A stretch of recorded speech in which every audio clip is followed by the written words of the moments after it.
Welcome back to the Policy and Education podcast series at UCC. My name is Gabe Mean, and for the second episode of our series, I was joined by Representative Joel Briscoe to talk about two bills he proposed during this most recent legislative session. While Representative Briscoe's sponsored bills, House Bill 189, Electrical Vehicle Charging Modifications, and House Bill 164, Public Transit Fares, did not pass during this session, they did spark conversation about the future of alternative fuels and traveling through an urban setting.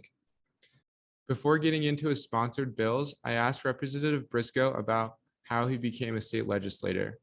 He credited his previous career as a high school teacher as for why he's in his current position. I taught U.S. government and U.S. civics. I taught advanced placement United States government. I took my students up to visit the legislature every year, lobbied the legislature as a school teacher, and I thought I can do this. And I also thought that public education needed good defenders. So I ran when I had an opening. Awesome. Representative Briscoe's purpose of joining the state legislature because of his educational background became evident later on in our conversation. We got on the topic of indoor air quality legislation, and he mentioned another bill presented during this legislative session where air quality and education overlapped. On the other hand, Representative Doug Owens is sponsoring legislation this year, which would set up a fund that schools could apply for to set up air purifiers inside classrooms. Some places in the United States have done some research by putting air purifiers in classrooms. The University of Utah has cooperated with Salt Lake City School District and looked at student absences, and they go up for a few days after really bad air quality days. So we have bad air quality, more students are missing school because they're having a hard time breathing, because of their asthma, because of other issues. So there's a direct link between students' education and good or bad air quality. Beyond citing Representative Owens' bill, Representative Briscoe spoke towards the environment along with education as also being evident in his bill's EV charging modifications and public transit fares. To apply a little context to the bills, EV charging modifications would give renters the ability to put in charging systems at their places of residence without their landlords simply telling them that they can't. The tenants would have to prove their insurance and would have to cover the costs of implementation themselves, but they would own the charging systems once it was installed.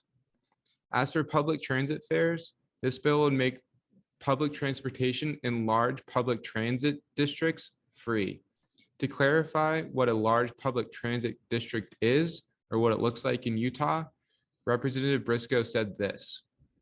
The bill would only apply to the Utah Transit Authority. Utah law has a definition of large transit district.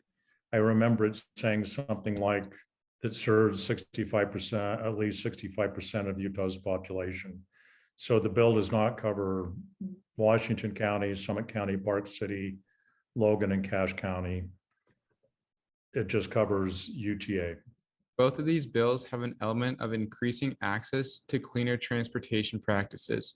So I asked Representative Briscoe to speak more towards the equitability he sees in both of his bills he sponsored. He responded by addressing EV charging modifications first and public transit fares second. While the equitability elements of both of the bills provided a common thread to speak about both of them, the rest of our conversation revolved around getting a little bit more in depth about each of the bills separately. Beginning with EV charging modifications, I asked Representative Briscoe where he got the idea for the bill. It literally came to me from, another legislator had a constituent who owned a battery electric vehicle, and his HOA would not let him put in charging equipment. And she said she didn't know a lot about electric vehicles. Would I talk to him? I said, sure. So it came from a person who did some research and sent me research about other states that have passed similar legislation. And I thought, well, that's a good idea. A lot of people don't live in single family homes, and Utahns are buying more electric vehicles. And in the middle of the summer when it's very hot and everyone's turning on their air conditioners, If people drive their car to work, we don't want them plugging in their vehicle at work and then adding to the electrical load during the middle of the day. It'd be much better to shift the load to times that are not peak use times and have people charging cars from 10 or 11 at night to 6 or 7 in the morning, instead of 9 in the morning to 4 or 5 or 6 when everyone's using. So it's advantageous to the system, and it'd be advantageous to people to be able to charge their cars at home. And we should give people who live in apartment buildings or condominiums the right to do that. There are a couple points to note in Representative Briscoe's response. One being the mention of off-peak and peak hours, and another being the mention of states having similar legislation passed. Beginning with the former, peak and off-peak hours deal with your electricity provider charging you different amounts depending on what time of day it is. For instance, Rocky Mountain Power, the most common electricity provider in Utah, charges more, about 4.5 cents more, between 1 p.m. and 8 p.m. Although it doesn't sound like much, 4.5 cents, Rocky Mountain Power claims that a customer must use less than 24% of their power between 1 p.m. and 8 p.m. to save money compared to their standard fixed rate, where usage rates are the same throughout the day. The reason for peak and off-peak hours is because 1 p.m. and 8 p.m., as Rocky Mountain Power claims, is the time of day when people use the most electricity. So when you think of charging your car, if you charge your car between 1 p.m. and 8 p.m. every day, you'd be using more electricity, and thus it would cost more. As for similar legislation, California's state legislature passed legislation related to tenants being able to charge at their place of residence. This legislation gets into the possibility of an apartment complex sharing EV charging stations for multiple tenants. So my next question to Representative Briscoe was if he saw his bill supporting a 1-to-1 ratio, meaning one charging system per tenant, or if he foresees such legislation being similar to what California passed. I think initially a lot of it's simply going to be an individual with a battery electric vehicle asking to put in charging for themselves. Although if there's common parking, like in many apartments, there'll be discussions about that. I've spoken to some builders who building apartments who are currently putting in a few charging stations. And I haven't spoken to them in detail, but I would guess that they would be a little bit like the charging stations we see and down by the library in Salt Lake City or other public locations. It's a little bit like other parking. There's a whole bunch of stalls on the street, and if you get there first, it's yours, first come, first serve. That'd be different in an HOA if you had a property right and a contract, and you had a deed which said you have parking slot 26, then you own that. Otherwise, it'll probably be common. I mean, there are a few home builders in Utah right now who are wiring up their townhomes, condominiums, apartments for charging, electric charging, realizing that they're going to in the future have more and more tenants coming in with BEVs, battery electric vehicles. So, we're just buying is starting to ramp up. We're in the middle of a transition, and I'm just trying to create a dialogue and help people who own these apartment buildings and condos start talking about how they would make charging available to people who live in their units. Although EV charging modifications didn't pass during this most recent legislative session, I do think Representative Briscoe was successful in beginning a dialogue for where we can charge electrical vehicles in the future. There will be nuance as new technologies are implemented, and Representative Briscoe's bill is addressing one of those nuances. Transitioning to the public transit fares bill, I started out by asking Representative Briscoe where he has seen other free transit fares. There are over 100 cities in the world that have some version of zero fares or reduced fares. There are a fairly large number in both Poland and France. I believe it's the capital of Estonia, Tallinn. I can't remember how many people they have, but they have a lot of, I mean, it's bigger than Salt Lake City, and they have zero fares. There's a very large city in China central and western China that's got millions of people in it that significantly reduce fares. So there are people all over the world experimenting with giving people more access to public transportation. With there being so many cases of cities having free public transit, I next asked Representative Briscoe what obstacles he saw in Utah would have to be overcome before such legislation could be passed, and what obstacles he thinks we've already overcame.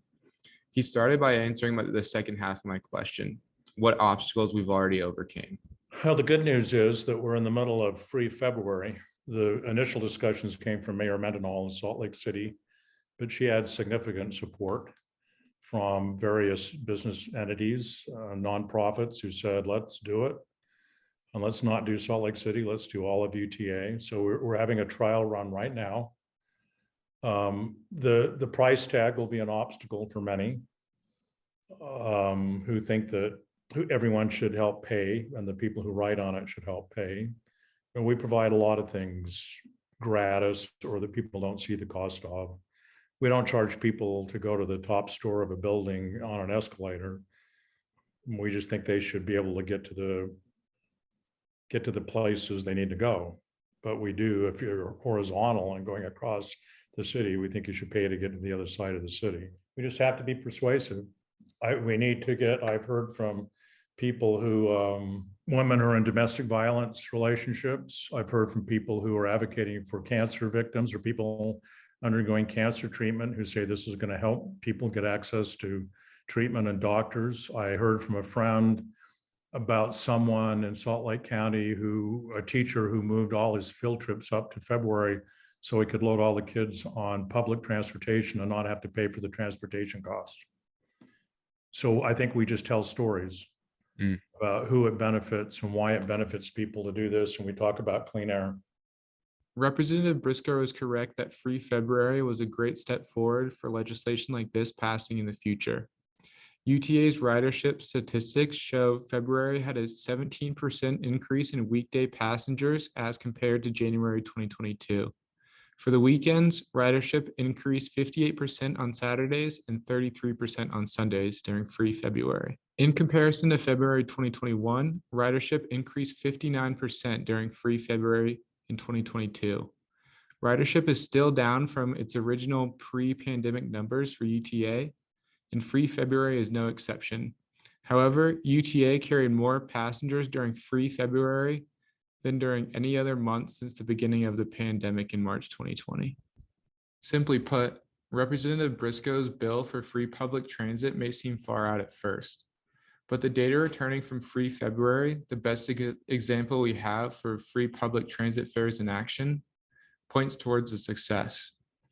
If Free February's success truly can be mirrored by law that requires free public transit, then perhaps we will see a bill similar to public transit fares as soon as the next legislative session.